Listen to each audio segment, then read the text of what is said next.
de la presse. Comme vous le savez, le vendredi 7 août dernier marquait le 60e anniversaire de l'accession à l'indépendance de notre pays bien-aimé, la Côte d'Ivoire. Ces 60 ans de vie et de souveraineté nous renvoient incessamment à revisiter notre parcours, apprécier nos acquis et bien évidemment à insuffler de l'espérance de notre perspective. Mesdames et messieurs, comment entreprendre cet exercice sans nous remémorer les sacrifices des pères fondateurs, ceux-là même qui ont cru en un idéal de paix, de cohésion et de solidarité dans lesquels ils ont bâti la nation ivoirienne. Je voudrais me souvenir de la mémoire du président Félix Houphouët-Boigny, père de la Côte d'Ivoire indépendante, et de ses compagnons, ces valeureux hommes et femmes qui, au prix de combien d'efforts, nous ont légué cette belle nation. Je voudrais saisir l'occasion de cette rencontre pour souhaiter les vœux de bonheur et de succès à chacune et à chacun d'entre vous, mais aussi à tous les Ivoiriens pour cette fête de l'indépendance. Mesdames et messieurs, dans sa traditionnelle adresse à la nation le 6 août dernier, le président de la République, son Excellence M. Alassane Ouattara, a retracé le parcours de ces 6 décennies d'existence, fait d'épopées glorieuses, mais aussi de pages sombres. Le contexte difficile dans lequel cette célébration est intervenue, lié à la pandémie de coronavirus Covid-19, la rend encore plus particulière. Si la Côte d'Ivoire a brillé durant ses 30 premières années d'indépendance pour s'essouffler par la suite, elle est plus rayonnante aujourd'hui.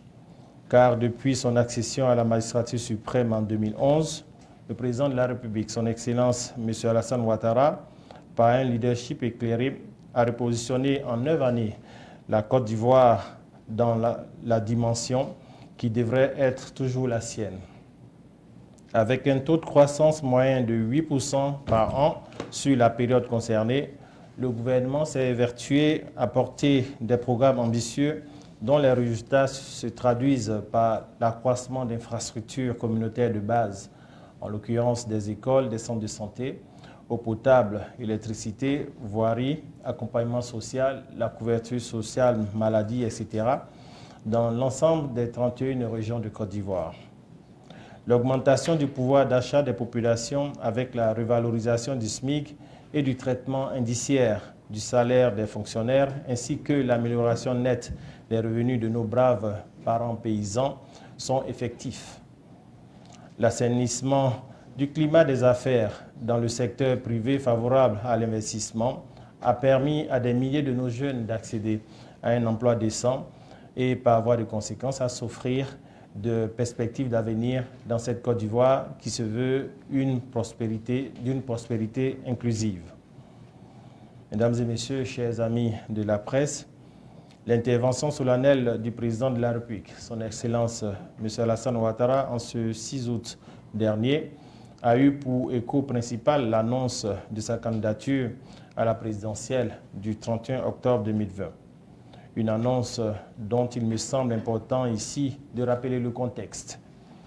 Le président de la République, dont les vertus d'homme d'État ne sont plus à démontrer, a plusieurs fois émis la volonté de transmettre le pouvoir d'État à une plus jeune génération. Cette ambition s'est concrétisée le 12 mars dernier par la désignation du Premier ministre Amadou Gon Coulibaly, paix à son âme, comme candidat du Rassemblement des Oufouettistes pour la démocratie et la paix à la présidentielle du 31 octobre 2020. Malheureusement, le 8 juillet dernier, l'irréparable s'est produit avec la disparition de notre chef d'équipe. À la suite de cela, c'est unanimement et de façon concertée, au regard des enjeux pour la Côte d'Ivoire et les perspectives qu'elle s'est tracées, qu'une grande partie des Ivoiriens, dans leur diversité, ont sollicité le chef de l'État pour un sacrifice supplémentaire pour la préservation de ces nombreux acquis de plusieurs années. Au cours de ce message à la nation, Le chef de l'État, qui a toujours répondu à l'appel de la nation, a bien voulu répondre favorablement à notre requête. Permettez-moi ici de lui dire solennellement merci.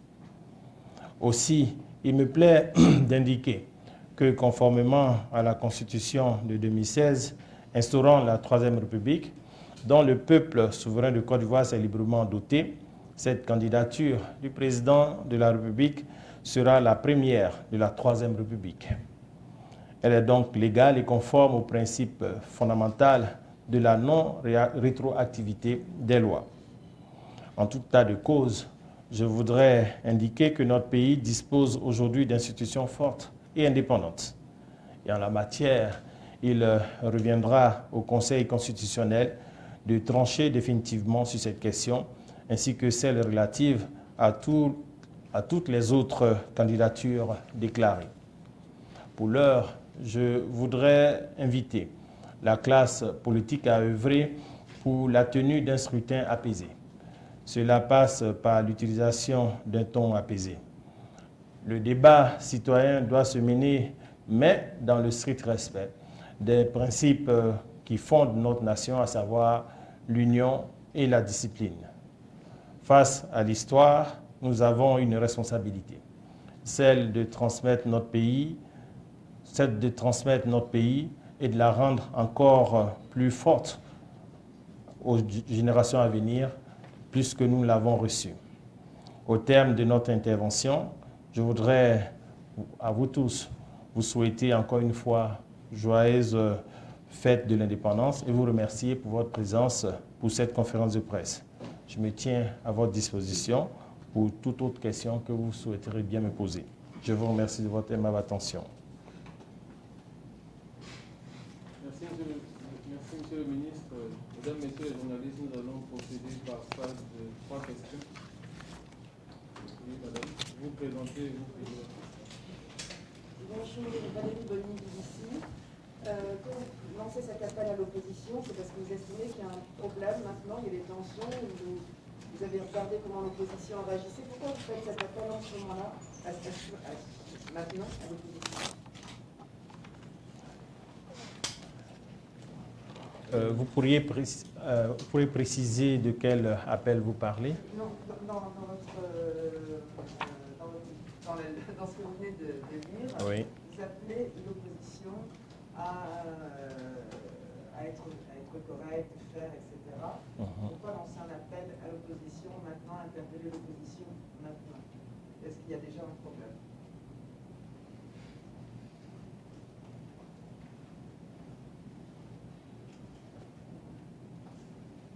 allez-y, monsieur.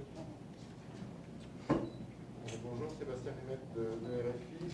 Une double question, l'une pour rejoindre ce que dit ma consoeur, c'est que depuis l'annonce de la candidature du chef de l'État, vous l'avez probablement vu, il y a eu quelques petites manifestations, certes sporadiques, mais qui sont là, il y en a encore une aujourd'hui. Donc craignez-vous des troubles par rapport à cela? Et quel dispositif sécuritaire est en place pour prévenir ces troubles? Et deuxième question, concernant la légalité du mandat de la candidature du chef de l'État, l'opposition vous oppose l'article 183 de la Constitution. Certes, vous n'êtes pas juriste, mais que pensez-vous de cet argument, l'article 183, sur la continuité législative du texte? Merci. Une troisième intervention pour clore la série.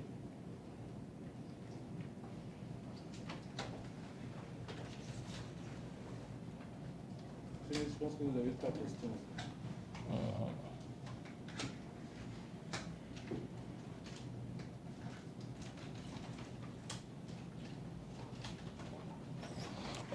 J'aimerais, relativement à la première question, vous rassurer. Il n'y a pas de problème. Il n'y a véritablement pas de problème. Nous savons tous que l'approche des élections appelle toujours quelques tensions, ça et là. Et la Côte d'Ivoire ne fait pas exception. Donc, c'est dans cette perspective, dans l'espoir que les uns et les autres, dans leur démarche d'expression démocratique, en tiennent compte de façon générale. Donc, véritablement, nous ne voyons aucun problème particulier, mais c'est que chacun prenne soit conscient de l'intérêt de l'exercice de son droit démocratique, mais en tenant compte du fait qu'il faut préserver la sérénité des débats. Sur la seconde question portant sur les manifestations sporadiques, j'aimerais juste relever que spécifiquement, il n'y a pas de dispositif particulier qui a été déployé parce que le maintien de l'ordre, il est régulier, il est courant, il est quotidien. Donc, il n'y a pas de force spécifiquement déployée pour cela. En réalité, il y a un ordre administratif normal qui régule les manifestations. Et donc, je pense que nous nous retrouvons dans ce contexte. Relativement à la problématique de la légalité de la candidature du président de la République, nous l'avons suffisamment dit, hein, l'ultime autorité qui aura l'occasion de se prononcer sur le sujet, c'est le juge constitutionnel. Et ce juge aura l'occasion de dire le droit tel qu'il doit être. Mais dans l'intervalle, bien sûr, le débat peut avoir lieu. Vous avez bien constaté des divergences dans les différentes prises de position, ce qui est normal, c'est l'exercice de la démocratie. Nous ne pouvons pas y déroger, mais autant il y a des personnes qui sont pour, il y a des personnes qui sont contre, il y a des personnes qui ont des positions neutres. Donc nous observons cela, nous suivons avec beaucoup d'intérêt ce déploiement de l'exercice démocratique. En dernier ressort, le juge constitutionnel se prononcera et chacun sera situé.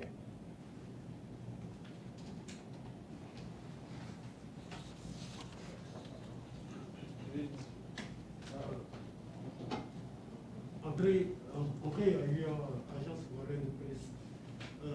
Monsieur le ministre, une question d'éthique. Monsieur le Président a parlé d'éthique. Alors, en l'occurrence, est-ce que pour une démocratie forte, il a forcément besoin de se représenter aujourd'hui? Est-ce que vous aurez... Une question de, je n'ai pas entendu. D'éthique. Éthique. L'éthique, oui. Continue la question. L'éthique, oui. Le président s'est engagé à ne pas se représenter. Oui, oui. Et il revient sur sa parole. Est-ce qu'il n'y a pas, quelque part, une question d'éthique pour consolider la démocratie ivoirienne en ne se présentant pas? D'accord. Monsieur Bakaïko de Radio Côte d'Ivoire. Monsieur le ministre, on a vu sur les réseaux sociaux certaines sorties, notamment celle de l'ancien président de l'Assemblée nationale, appelant à la résistance, et de son aide de camp, qui aussi fait une vidéo sur une prétendue réunion qu'il y aurait eu entre le président et les généraux. Alors, quand on sait que par le passé, ces vidéos-là ont permis certaines violences, notamment le cas du centre de la Covid-19 à Yopougon, est-ce que déjà on prend la disposition pour contenir d'éventuels débordements?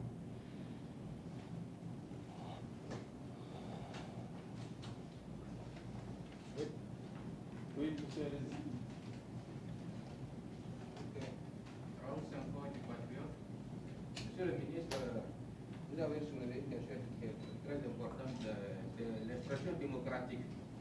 En tant que ministre de la Communication, est-ce que vous garantissez le débat public au niveau des médias d'État surtout?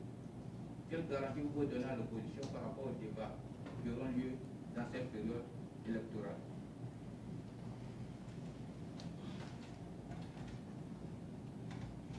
Monsieur le ministre, on va y aller pour cette série de questions. Merci beaucoup. J'aimerais assez rapidement élaguer la deuxième question portant sur les appels sur les réseaux sociaux. Bon, en tout cas, l'ancien président de l'Assemblée nationale est très bien confortable dans son fauteuil en France là-bas. Il ferait mieux de venir sur le terrain pour venir être le premier sur le terrain en tête de file pour la manifestation qu'il appelle que sur le terrain. Donc, véritablement, je pense que ce n'est pas assez responsable de sa part de rester en France là-bas et d'amener les Ivoiriens à se s'entre-déchirer. J'aimerais m'arrêter là pour ne pas dire autre chose de contraignant. Deuxièmement, est-ce que nous garantissons les débats publics au niveau des différents médias? Je pense que sur ce dossier, il faut être certaines choses. Le président Alassane Ouattara ne peut pas être pris à défaut par rapport à sa volonté de garantir l'expression plurielle en Côte d'Ivoire. C'est sous l'ère du président Alassane Ouattara que nous avons connu l'éclosion, la deuxième série d'éclosions des libertés en termes d'expression. Je veux parler de le vote de la loi sur la presse. C'est sous le président Alassane Ouattara que cette loi a été adoptée, qui vous garantit à vous autres d'exercer votre métier. Le vote de la loi sur l'audiovisuel, qui permet aujourd'hui d'avoir une pluralité de chaînes de télévision, d'accès gratuit, et où les débats se font d'ailleurs depuis un certain nombre de moments, et le vote de deux lois spécifiques qui permettent d'encadrer l'expression démocratique, mais de façon positive. Donc à ce niveau, je pense que le président de la République ne peut pas rougir de l'ouverture qu'il a fait après le printemps de la presse qui a eu lieu dans les années 90. Donc ça, c'est un élément à mettre à son actif. Deuxièmement, vous avez dans la régulation de la liberté d'expression sur les différents médias, vous avez plusieurs autorités. En l'occurrence, l'autorité, pour ce qui concerne les télévisions, vous avez la ACA qui assume la régulation des passages des différentes entités, leur pluralité, leur équité dans leur traitement, je parle des différentes entités, sur les différents supports audiovisuels. Ceci dit, vous pouvez même vous adresser à cette autorité qui pourra vous dire de façon cumulative telle entité est passée tel nombre de fois, et même souvent interpelle les médias publics pour dire vous ne faites pas suffisamment passer telle entité, il faut peut-être encourager, etc., etc.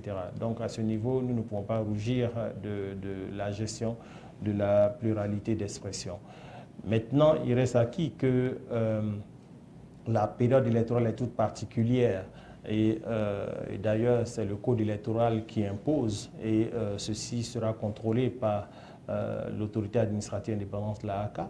La CEI sera amenée à assurer l'égalité stricto sensu du passage des différents candidats déclarés dans les différents débats sur les différents médias. Ça, c'est une autre paire de manches dans une période qui sera prédéfinie par l'autorité en charge. Mais avant cette période, il faut que, bien sûr, les différentes entités expriment le désir que leurs activités soient couvertes par les différents médias, y compris les médias d'État. Parce que nous avons vu à un certain moment certains partisans de d'autres partis politiques refuser la couverture de leurs événements par certains médias d'État. Ça aussi, il faut le relever. Et les médias d'État ne peuvent couvrir que ce pourquoi ils ont été conviés. Donc ça, c'est la réponse que je peux donner relativement à la garantie des débats. Et même compléter pour dire que même pas de plus en plus, il existe beaucoup d'espaces de débat sur la chaîne publique, tel que vous pouvez le constater par vous-même, des émissions telles que le débat, et même au niveau de la radio, il y a même des espaces d'expression plurielle qui existent. Donc nous ne pouvons pas rougir sur ces différentes approches. Relativement à la problématique de la parole, bon, écoutez, je vous laisse responsable de vos différents propos, hein, mais je l'ai relevé, et le président de la République même l'a dit en son temps, c'est un sacrifice qu'il prend lui-même sur ses propres engagements, sur sa ligne de conduite initiale, et son appréciation responsable de la situation du moment. Donc, au nom de ces différents éléments, chacun est libre de faire son choix de vie, son choix de parcours. Il est bien entendu que cette décision du président est certes d'abord personnelle, mais a été aussi motivée et encouragée par les militants de son parti. Et à partir de ce moment, il a donné droit aux militants de son parti, il a fait une analyse propre et il a dit qu'il assumait entièrement, nonobstant les commentaires que cela pourra appeler. Mieux, au-delà de l'éthique, c'est aussi le fait de la régularité de sa démarche, qui est conforme à la Constitution, puisque la Constitution le lui permet. Donc, pourquoi voulez-vous qu'il se fasse cette économie alors que la Constitution lui permet, au nom de ce que vous souhaiteriez qu'il prenne en compte, et pourquoi voulez-vous qu'il se mette en ligne, qu'il suive les instructions d'une opposition qui souhaiterait se tailler son candidat sur mesure? Ce n'est pas du tout acceptable, en tout cas. Donc, laissez les partisans du président Ouattara choisir leur propre candidat. Ne demandez pas à l'opposition de choisir son candidat à sa place. Monsieur le ministre, sur ce débat juridique autour de la candidature des chefs de l'État, vous invoquez l'ultime autorité du juge constitutionnel. Certains opposants vous opposent que le Conseil constitutionnel n'est pas une institution neutre, notamment du fait du grand nombre de juges qui ont été nommés par le chef de l'État lui-même, et que ce serait, selon eux, une institution biaisée. Que répondez-vous à cette critique? Merci.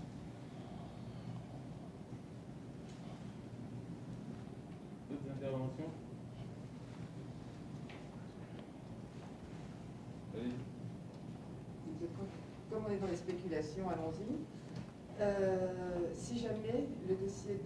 Ouattara est refusé par le Conseil constitutionnel, qu'est-ce qui se passe?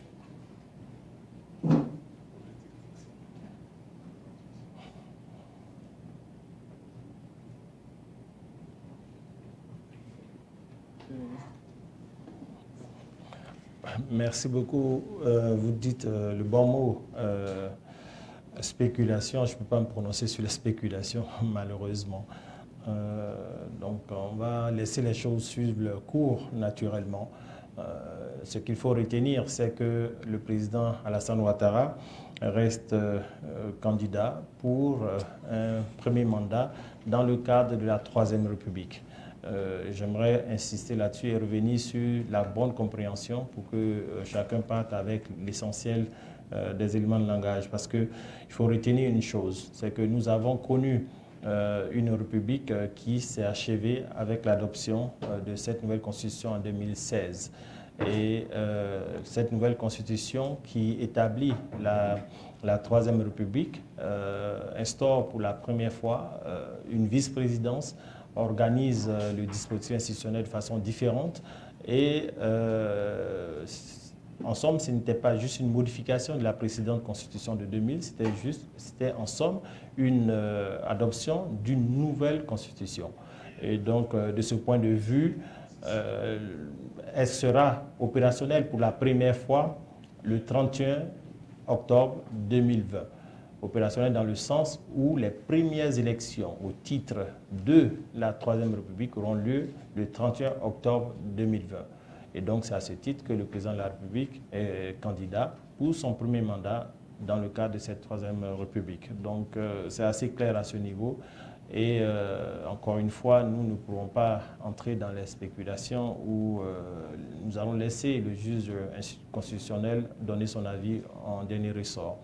J'aimerais vous rappeler aussi que si nous devons parler de jurisprudence, il y a d'autres pays qui ont fait l'exercice de cette démarche dans la sous-région. Donc, que ce soit le Sénégal ou autre, donc ce n'est pas nouveau en la matière.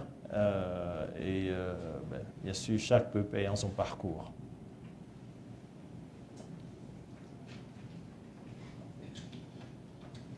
Mesdames, Messieurs les journalistes, des interventions, des questions?